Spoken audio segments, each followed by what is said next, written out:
Ssemujju, it's your turn. So General Sale said nze nafanga sifuse minister. General Sale. So after election 2006, he was made the minister for microfinance. Actually, I interviewed him before he ran away.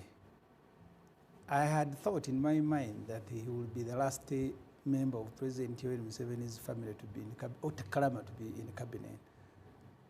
With the OO, when we had capital gang with the president, I asked him, why did you make your wife a minister? How do you supervise your own wife? And he gave a very long story. The wife is back in the cabinet. General Sale's daughter is there.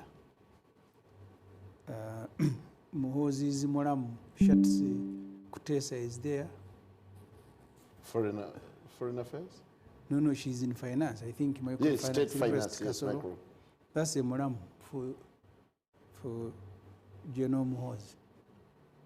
Their babysitter, who was taking care of them when Museveni was in exile, Kaboyo, is there. The other relatives are there. Tumukundi, the other day, his son married one of Museveni's daughters. He's there. Jim Moe is part of the family, Raminam and others. It's very difficult to supervise. Aren't you bastardizing? I am not the one who appointed the cabinet. Why would you look at it from relative, the side, the blood? No, because General Sale, I gave you that backup and thought it would be sufficient.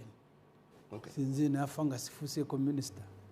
And in the following cabinet, they put him there. I think now he realized that there was nothing in being a minister. Now he has sent a daughter.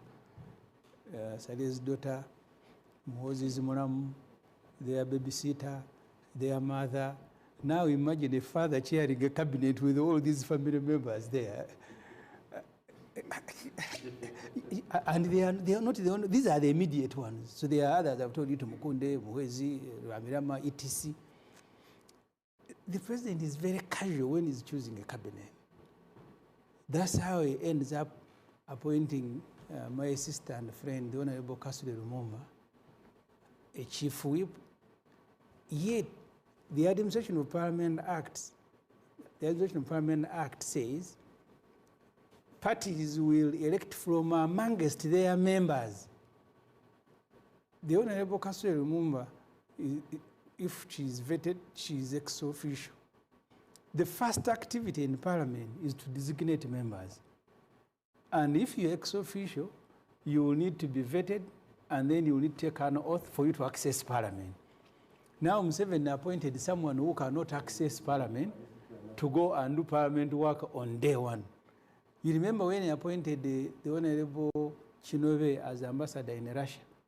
He had just appointed an ambassador within it, so he was reminded, hey, but you sent there someone, hey, okay, sorry. So Chinove stayed there for a very long time. And he was quarreling with Mwenda, who told him that, sir, you've grown old. He was quarreling. He doesn't want to be reminded that he's grown old.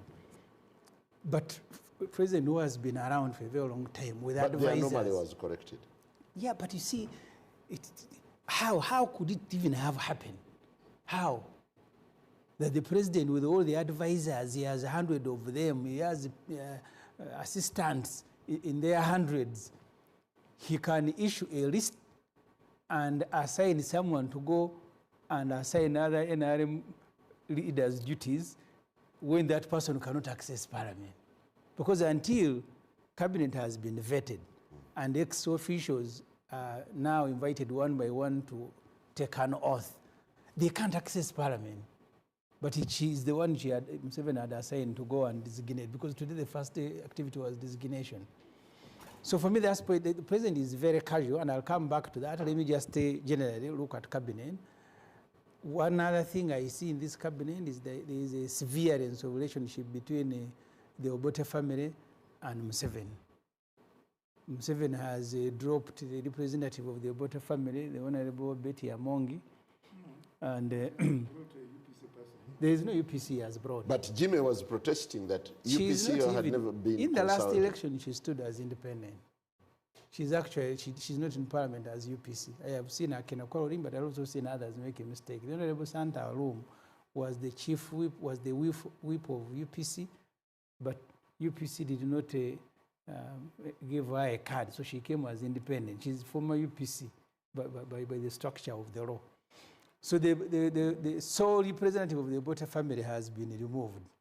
It also speaks about the politics in Orango. That I know. I am happy with some appointments. Adonia Yewari, I think he's experienced. He's been in the UN for a very long time. And he tries to fix many broken relationships. I think he may even have participated in the one of Rwanda, if I'm not mistaken. But I also take issues with, because Muhoozi said at his birthday party, which he never attended himself, that when he was quarreling that some former army commanders and CDFs had not attended. He said, when this general invites you, you know, now David Muhoozi, I have been in parliament. I think the best performing ministers, David Muhoozi was one of them. So was Musasizi, Ruth Acheng, and others. But David Muhoozi is dropped. One of the best performing ministers, former CDF. After the son said he did not attend his birthday party. J.J. Odongo has also left. He's also a former army commander. He didn't attend? He didn't attend. He said the only person who attended was Katumba Wamala, and Katumba Wamala is maintained. So the ones who didn't attend were warned by Muhoozi that something will happen, and it has happened. So so there are... Baryomunsi bounced back. Baryomunsi did. MK was vowing that he will never be on cabinet again. Maybe that's the reason he's back.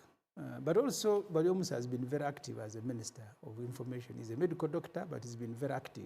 You meet him even on community radios, these ones. Chizindaro. He's been very active as a minister for really. So maybe on account of his own energy and the time he has put in, but also because the son was vowing that him and Otafiri will not come back. I look at people who have left, like General Moses Ali. General Moses Ali is 86, 87, I think 88 now. Old, but also unwell. I think it was good to allow him to go. I don't know why he was replaced by his son. I don't know the competence of the son. But that's politics. Matia Kasaija, he had abandoned the work of that ministry to Musasizi. It is only fair that you allow Musasizi to be the minister because he was the minister after all. Like David Muhoozi he was the minister for internal affairs, at least in the parliament, because Otafire never stepped there. But part of the reason, there was even a problem between Nabanja and Otafire. You appoint a supervisor who is despised by others. Because Nabanja, in one of the cabinet meetings, was quarreling that I don't know what Otafire wants from me. And Otafire said, is there anything that I may want from you? So they were in a cabinet meeting. Museveni likes it, that you get supervisors who are despised by those they are supervising. But also all the people should also learn to let go. Because if I am Crispus Chiyonga, with my experience and knowledge, I am not going to be part of a cabinet supervised by Nabanja.